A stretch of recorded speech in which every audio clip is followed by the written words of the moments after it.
Shalom Obracha. J'aimerais aujourd'hui vous parler d'un sujet extrêmement important, extrêmement intéressant. Même Jean-Noël dirait comme d'habitude.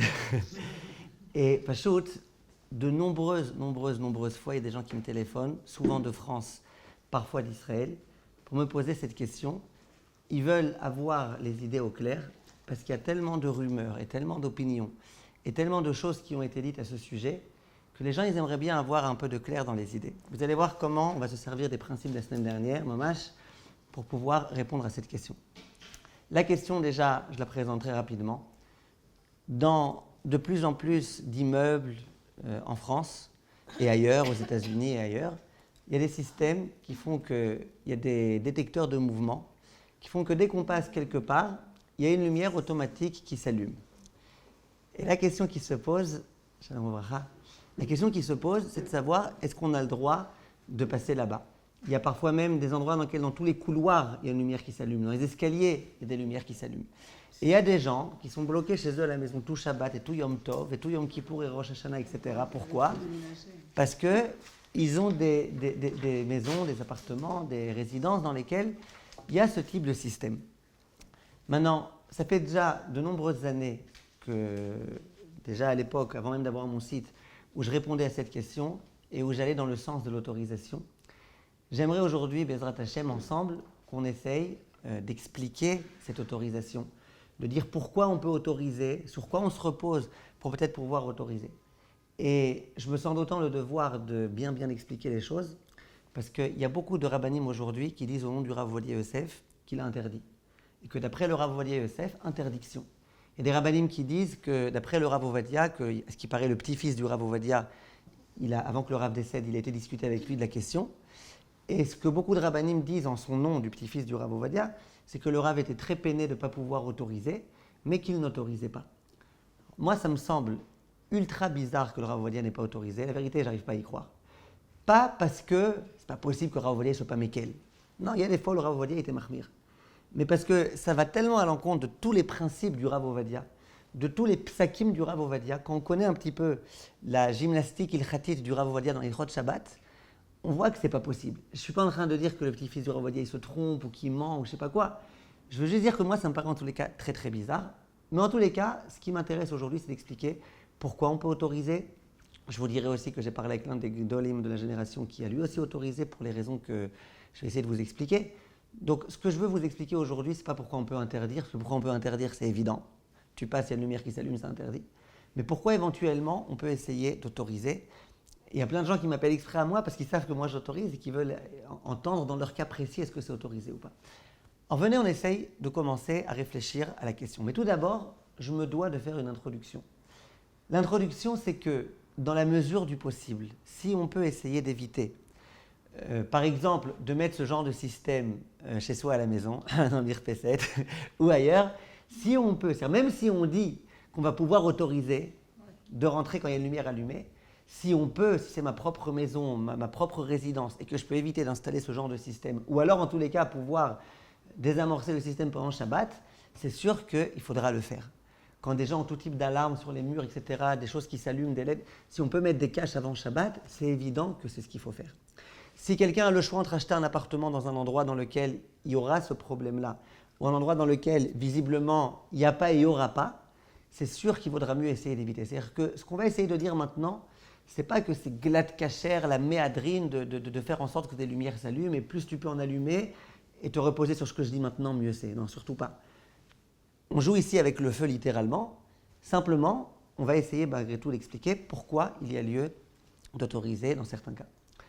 Alors, tout d'abord, pour pouvoir bien répondre à la question, il faut comprendre exactement, vous vous rappelez du cours de la semaine dernière, est-ce que, tout d'abord, l'électricité, c'est quelque chose qui est déoraïta ou des rabanan?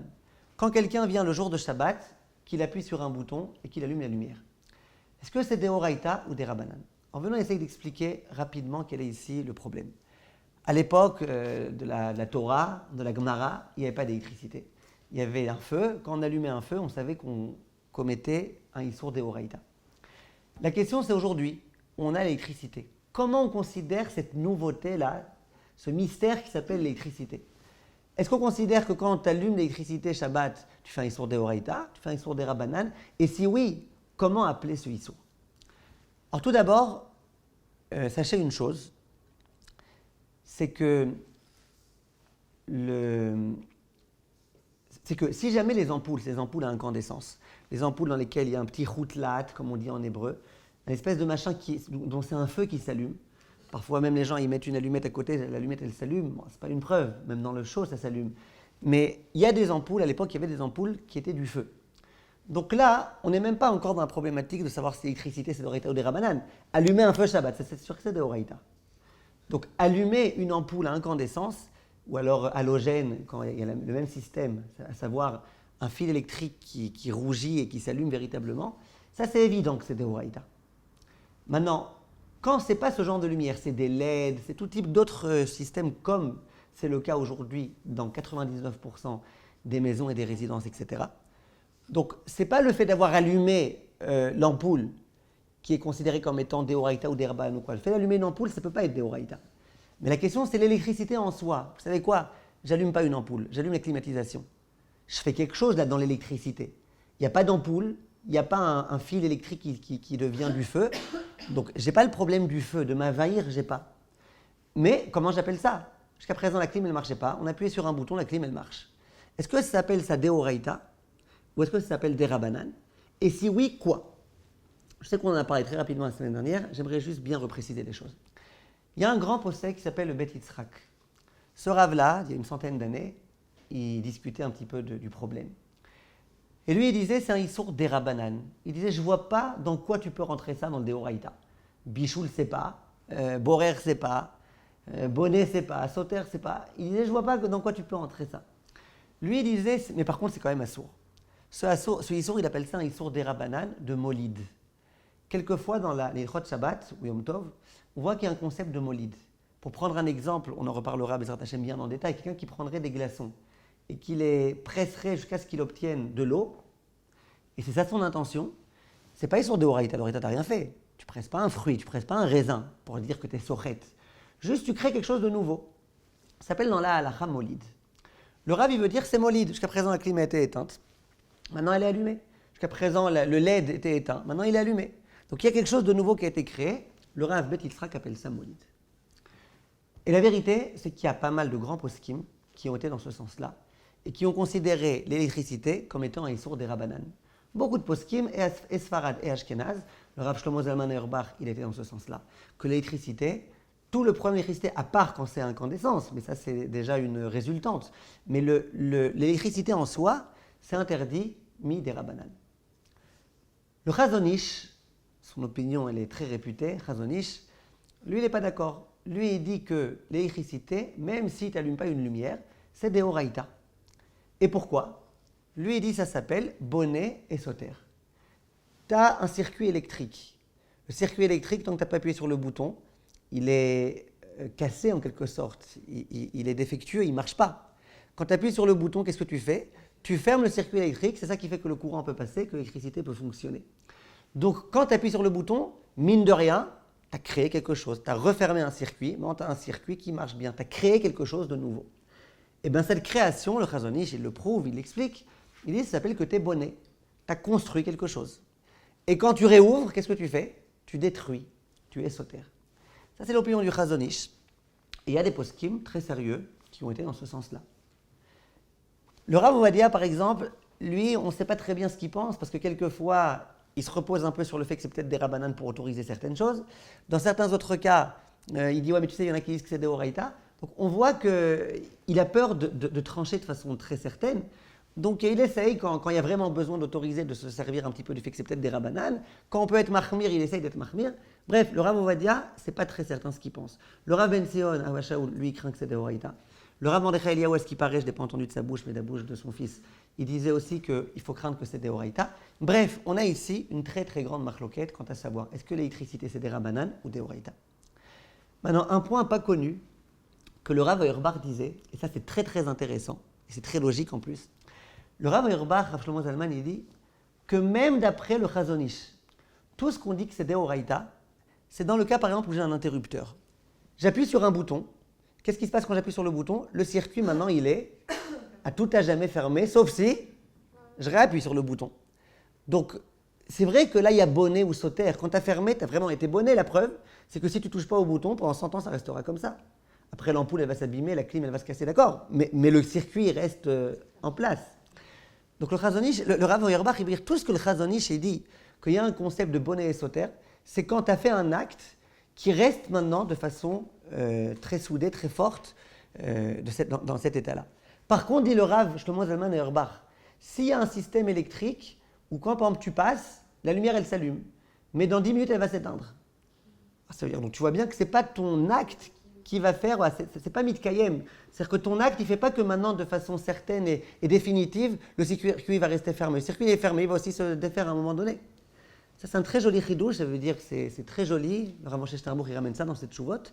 C'est très important de savoir ça. Donc le Rav Auerbach, il veut dire que même d'après les opinions qui disent que c'est Deoraita, ce n'est pas du tout certain que dans le cas de voyants qui s'allument et qui font que ça s'allume et que ça s'éteigne, qui continuera à dire que c'est véritablement Deoraita. C'est clair? Donc là, on a un certain nombre de données, d'introduction, qui vont pouvoir nous permettre, Bezrat Hashem, de continuer la réflexion. Donc, première chose... J'ai pas compris, Oui. J'ai pas compris. L'électricité, il y en a qui disent que... Vous voulez vous rapprocher, madame? L'électricité, il y en a qui disent que c'est des Horaïta, il y en a qui disent que c'est des Rabanan. D'accord? Le Rav Auerbach, il veut dire que même ceux qui disent que c'est des Horaïta, c'est uniquement quand tu appuies sur un bouton, tu t'allumes, et ça reste allumé tant que tu n'auras pas appuyé sur le bouton pour éteindre. Là, c'est des Horaïta, parce que ce que tu as fait, ça se maintient. Mais quand, en passant, ça s'allume et au bout de 5 minutes, ça va s'éteindre, il dit, là, c'est pas de Horaïta. Comme ça, le Rav Auerbach, il fait dire au Chazon Ish. En tout cas, de quoi? Donc, l'introduction qu'on a, c'est l'électricité d'une façon générale. Est-ce que c'est des Horaïta ou des Rabanan? On a une grande marloquette. Peut-être c'est des Rabanan, d'après certains, c'est des Rabanan, d'après certains, c'est des Horaïta. C'est possible que même d'après ceux qui disent que c'est des Horaïta, en fait, quand c'est ce genre de voyant-là, que ce soit que des Rabanan. Maintenant, on continue encore une petite introduction. Vous savez que d'une façon générale, toute mélacha de Shabbat qu'on fait avec un chinouille, ça veut dire de façon inhabituelle, ça transforme la mélacha en des Rabanan. C'est un principe connu, qu'on a déjà dit, qu'on a déjà vu. Maintenant, la question qui va se poser, c'est une question très simple. Si j'appuie sur un bouton de lumière avec ma main droite, si je suis droitier, alors là, j'ai fait aucun chinouille. Donc là, tu peux dire que si on considère l'électricité comme des Horaïta, tu as fait un issour des Horaïta.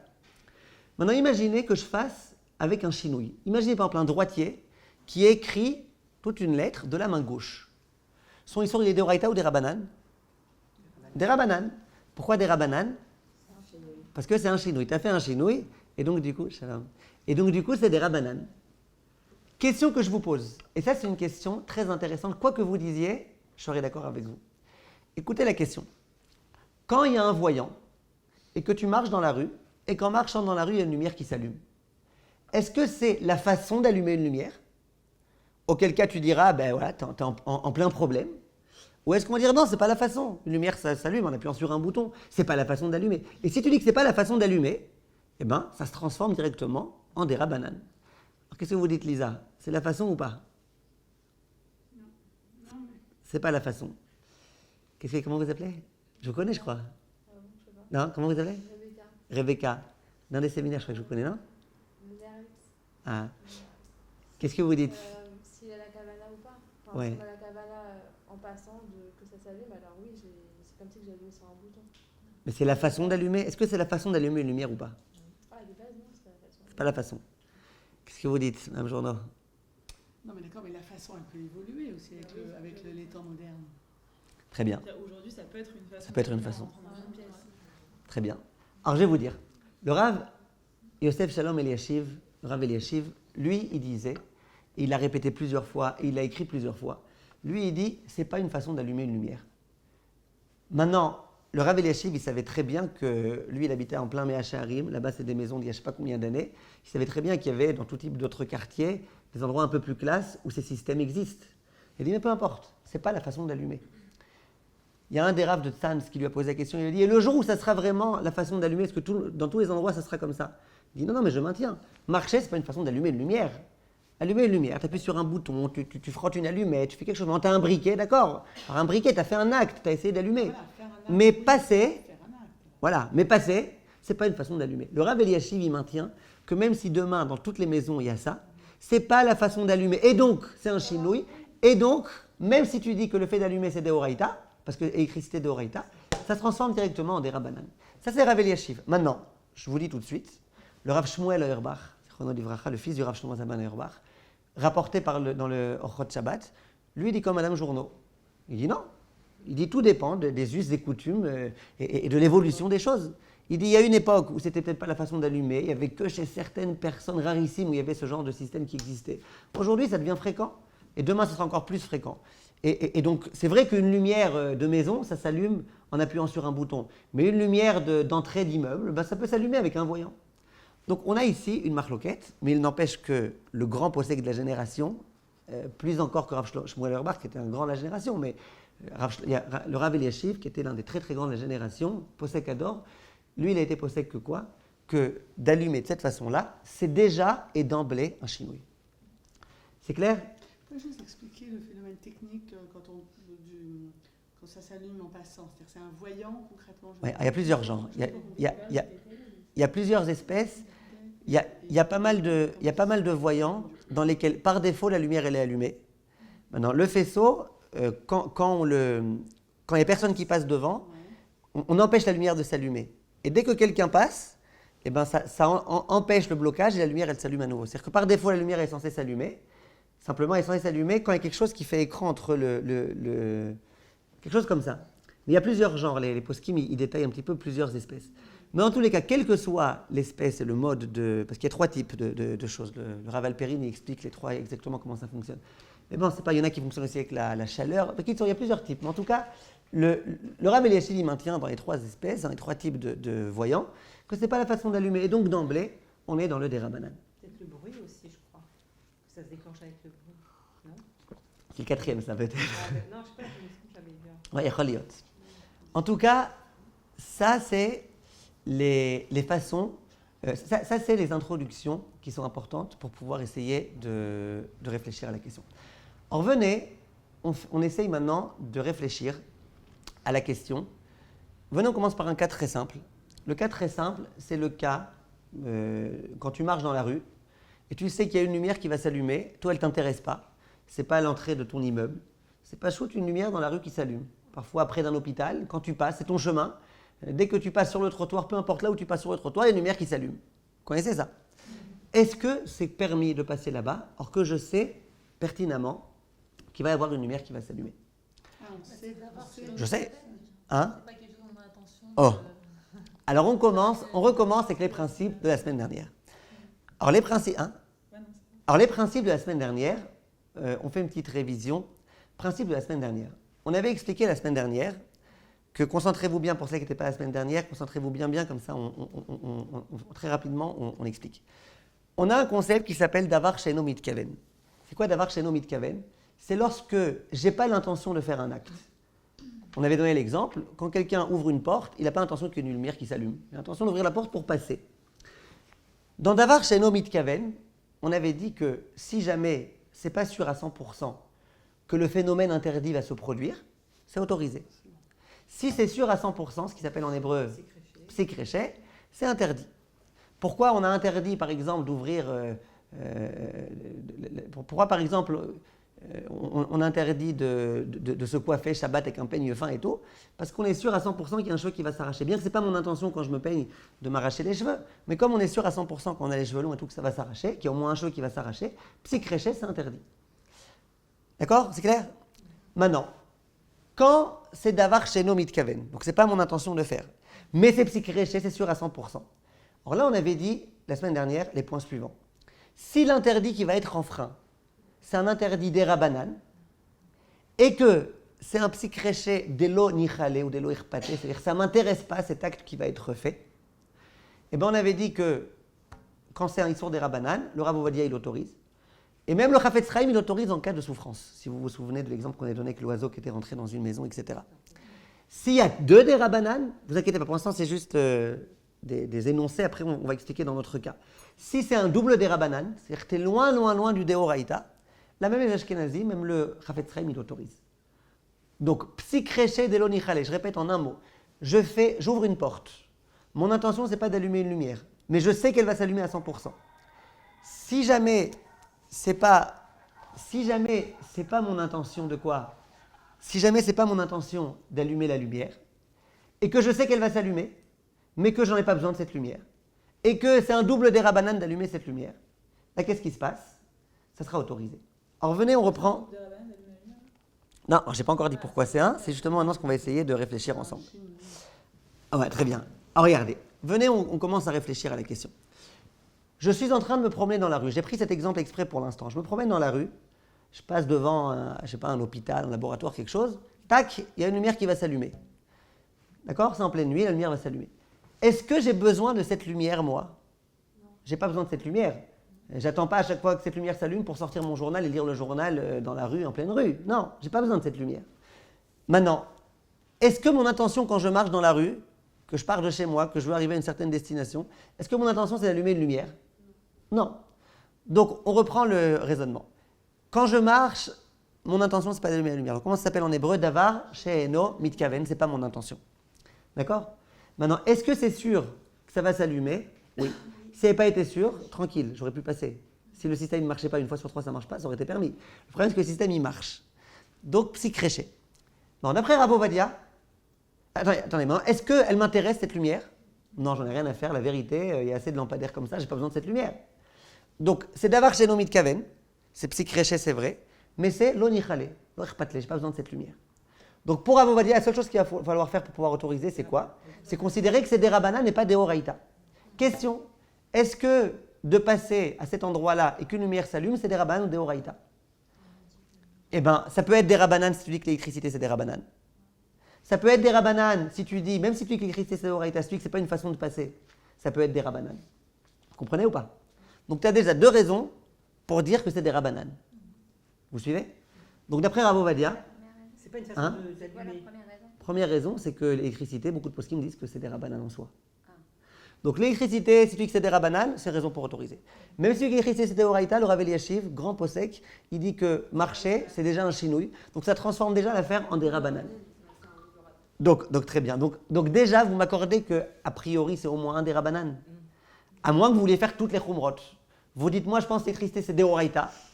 Et puis, je ne suis pas d'accord avec... Et je pense aussi, comme Rav Shmuel Auerbach, que de passer c'est la façon d'allumer une lumière aujourd'hui. Donc c'est-à-dire que tu fais comme le fils et pas comme le père. Le père, Rav Shlomo Zalman, dit que l'électricité, c'est des rabanan. Donc tu dis, non, là, je suis marmire pas comme Rav Auerbach. Moi, je prends les autres. Comprenez? Ça serait vraiment... Je ne dis pas que ça n'existe pas.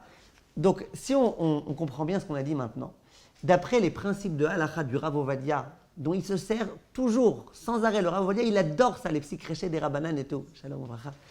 D'après le Rav Ovadia, il n'y a aucune raison d'interdire, a priori, à moins qu'on dise que l'électricité c'est des horaïta et que c'est la façon d'allumer, etc. Chose qui est c'est pas Rav Ovadia. Ça c'est pas Rav Ovadia.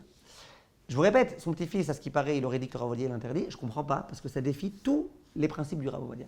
Ça c'est pour Rav Ovadia. Donc pour Rav Ovadia, c'est permis de passer, aucun problème. Enfin, quand je dis pour Rav Ovadia, c'est selon les principes du Rav Ovadia. Excusez-moi, a fortiori, tout ce que vous dites, c'est aussi dans la mesure où on ne savait pas qu'en passant, il y aurait de la lumière. Si vous saviez pas, c'est shogeg. Voilà. D'accord. Mais disons un cas où vous savez, ça fait plusieurs fois que vous passez par là-bas. Maintenant, on essaye de réfléchir pour les Ashkenazim. D'accord, Mme Einstein. Ah, c'est différent. Pour les Ashkenazim, on a dit que le Chafetz Chaim, shalom, ça faisait longtemps. Pas longtemps. Ah oui, les acheter. Je vais chercher une chaise. Je vais aller chercher une chaise.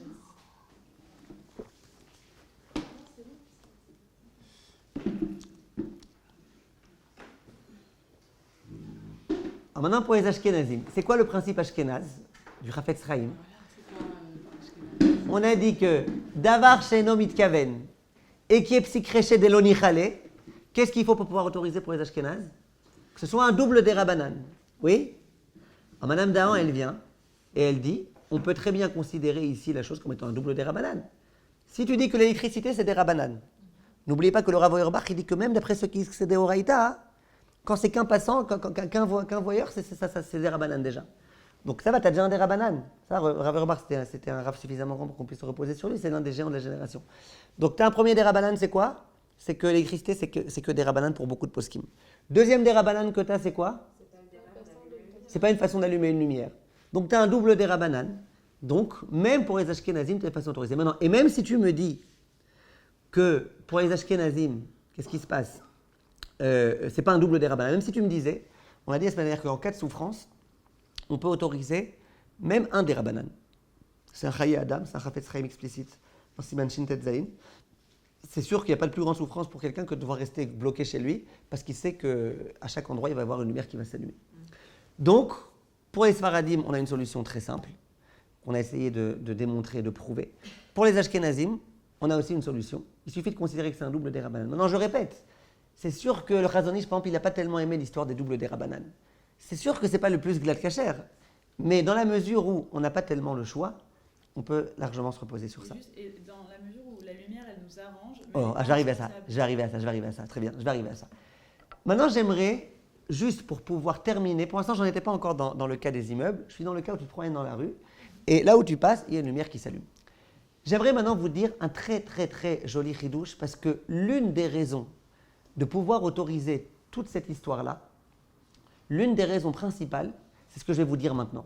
Déjà maintenant, je vous ai donné des principes très importants, très intéressants, psychréché, double des rabbanan, machin. Déjà, ça tient très bien. Le raisonnement que je vous fais maintenant, en soi, il est déjà suffisant pour pouvoir autoriser en cas de nécessité. Mais on va aller un peu plus loin et on va ramener encore une autre opinion qui permet d'autoriser tout ça. Il y a ce chidouche-là, le premier des contemporains d'aujourd'hui à l'avoir dit, c'est le Rav Wosner. Et je sais qu'il y a des gens qui vont vous dire que ce qui paraît à l'oral, quand il était là-bas, le Rav, il a changé d'avis, machin. Moi, je ne peux pas me reposer sur des trucs oraux. Ce qui a été écrit par le Rav Wosner, ce qui a été écrit par plein d'élèves à lui, on ne peut pas d'un coup le transformer parce qu'il paraît qu'un jour, quand il était à je ne sais pas où, en France, il a changé d'avis ou quoi. Le Rav Wosner, il a écrit quelque chose, il a dit quelque chose, et après, beaucoup de poskim ont été dans son sens. Le Rav Wosner, il dit comme ça. Shabbat, il y a un concept qui s'appelle faire une melacha. Une melacha, on sait c'est quoi faire une melacha. Il y a la melacha de Borer, la melacha de Mevachel. Maintenant, il y a un concept qui s'appelle marcher. Est-ce que tu peux dire que marcher, ça s'appelle une melacha? Marcher, c'est pas une melacha, marcher, c'est marcher. Maintenant, oui, mais il y a un voyant qui va faire que ça va s'allumer. D'accord? Mais alors, que ça s'allume, c'est pas mon problème. Moi, je marche. Il n'y a pas de melacha qui dit ne marche pas. La halacha, elle te dit que tu as le droit de marcher. Maintenant, il y a un voyant qui s'allume, il y a un voyant. Le Rav Wosner, il dit, vous savez que dans plein d'endroits, il y a des satellites. Est-ce qu'on peut empêcher aux gens d'aller à la synagogue parce qu'il y a un satellite qui vous filme? Parfois, on ne sait même pas qu'il y a des satellites. Et puis, donc, dès que tu vas passer, il y a ta photo qui va être prise, etc. Donc, du coup, il va y avoir une melacha qui est faite pendant Shabbat. Non. Pourquoi non? Parce que tu dis, le satellite, il est dans les cieux, machin, ça ne m'intéresse pas tellement. D'accord, mais si vraiment il y avait un interdit, ça serait assourd.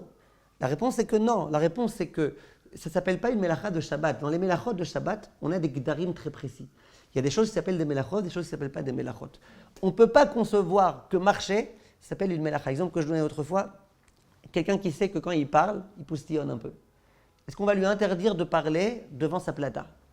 Quand il est en train d'être devant la plata, il n'a pas le droit de parler. Pourquoi? Parce que de peur qu'il y ait une goutte, un poustillon qui aille sur la plata et qui se cuise. Vous êtes d'accord que ça n'a pas déjà été cuit? D'accord? Donc il y a pas Yeshbichoul.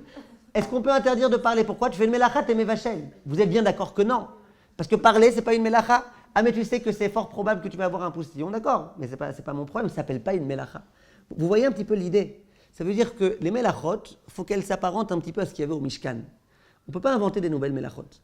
Maintenant, ça c'est Rav Wosner et Rav Eliashiv, et le Rav Asher Weiss, il était dans ce sens-là. Maintenant, je pense que, et la vérité, à chaque fois que j'ai entendu ce Rav Wosner, j'ai pensé qu'il y avait un makor bien plus comment on dit, plus ancien que le Rav Wosner. Et après, j'ai vu que l'un des poskim qui ramène le Rav Wosner, il dit que c'était ça la raison du Rav Wosner. Il y a l'un des plus grands mefarshim du Rambam qui s'appelle le Rav Amagid. Le Rambam, il dit la chose suivante. Imaginez que j'avais une casserole avec de l'eau bouillante. J'ai vidé l'eau bouillante, la casserole elle est encore chaude. Je veux mettre maintenant de l'eau froide. Est-ce que c'est permis ou interdit? Écrit que c'est permis. Pourtant, il y a un problème. C'est que la casserole, elle va être ce qu'on appelle en hébreu metzaref. Quand une casserole elle est encore neuve et qu'elle est en métal, aujourd'hui c'est des trucs de bonne qualité, mais à l'époque, un métal qui n'était pas encore complètement fait, quand tu mets dedans de l'eau froide, tu le parfais un petit peu. Ça s'appelle en hébreu metzaref. Sache que quand tu mets de l'eau froide dans un ustensile qui est assez neuf, etc., tu mets metzaref auto. Alors, le Rav Amagid, il dit, mais alors c'est bizarre. Comment ça se fait que tu as le droit de mettre de l'eau froide? C'est pas ta kavana, d'accord, mais psychréché. Tu es sûr à 100% que ça va se faire. Et là, le Rav Hamagid, il donne le grand yesod qu'on est en train de dire maintenant. Il dit, pas tout psychréché, tu peux appeler ça une mélacha. Et il donne un exemple. Imaginez que j'ai une petite brindille. Une petite brindille, donc déjà détachée de l'arbre, une brindille. Imaginez que j'ai envie de la couper de façon précise pour me curer les dents. Ça va vous faire rire aussi, ça, non?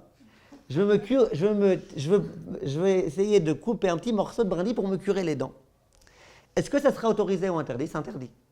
Tu façonnes quelque chose de façon précise, tu crées un kéli. Oui ou non?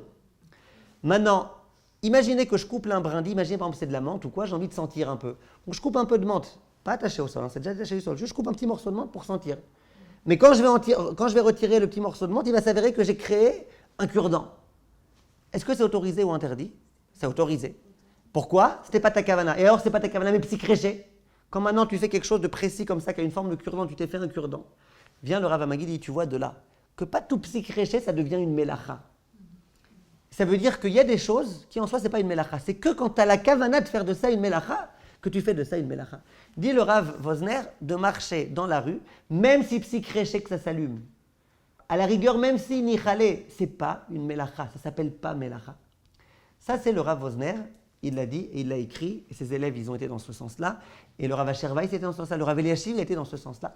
Et ça, c'est une raison déjà en soi d'autoriser. C'est-à-dire que même sans toute l'histoire des psychréchés et d'avoir chez nous Midkaven, en soi, ça serait déjà aussi une raison d'autoriser. Ça, c'est les deux. Il autorise les portes électriques alors du coup, parce qu'on fait pareil, on marche. Alors une seconde. On va arriver à ça peut-être après. Celui qui rentre dans un toilette et ça s'allume, comment il fait pour sortir? Alors très bien, très bien. Et s'éteindre, c'est plus simple que s'allumer, vous allez voir, on va arriver à ça. Devant les pharmacies, des fois dans la rue, on passe devant une pharmacie. Et ça s'allume. Alors voilà, donc là on a compris. C'est ça. Donc là on a compris qu'il n'y a pas de problème. Oui, que si on peut éviter, on évite. Mais si on ne peut pas éviter, pas de problème. Pourquoi? Premièrement, parce que c'est d'avoir chez nos mitkaven, psychréché, bédé rabanan ou bitré des rabanan d'Elohir patlé.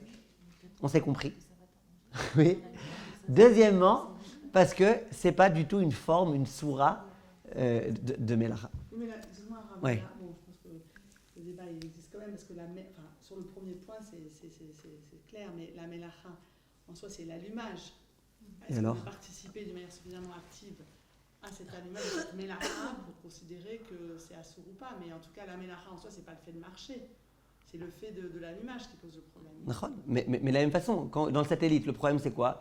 Le problème, vous marchez, mais le problème c'est que quand vous marchez, il va y avoir votre image qui va s'imprimer dans les bandes vidéo et du coup vous avez écrit quelque chose.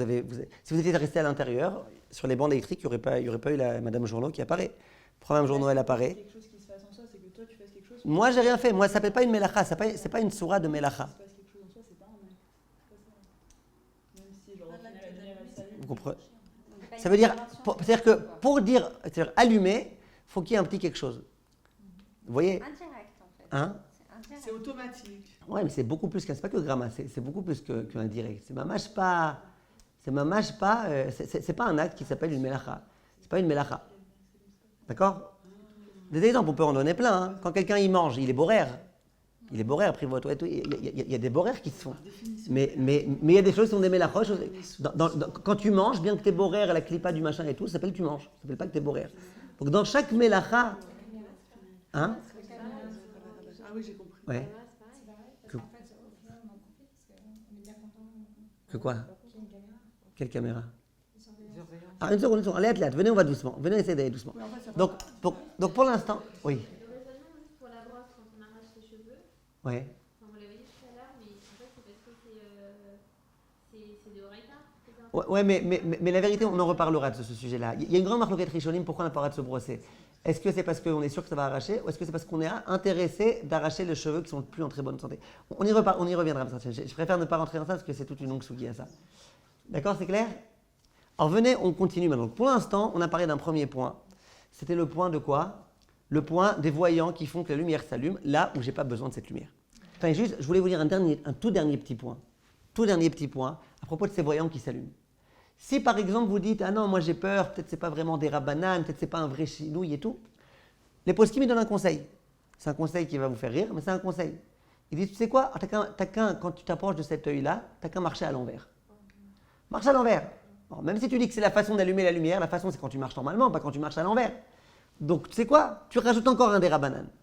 Ça, en tous les cas, c'était pour l'histoire des voyants qui s'allument. Maintenant, venez, on en arrive à l'histoire des immeubles. J'habite dans un immeuble dans lequel, dès que j'ouvre la porte d'entrée de l'immeuble, il y a une lumière qui s'allume.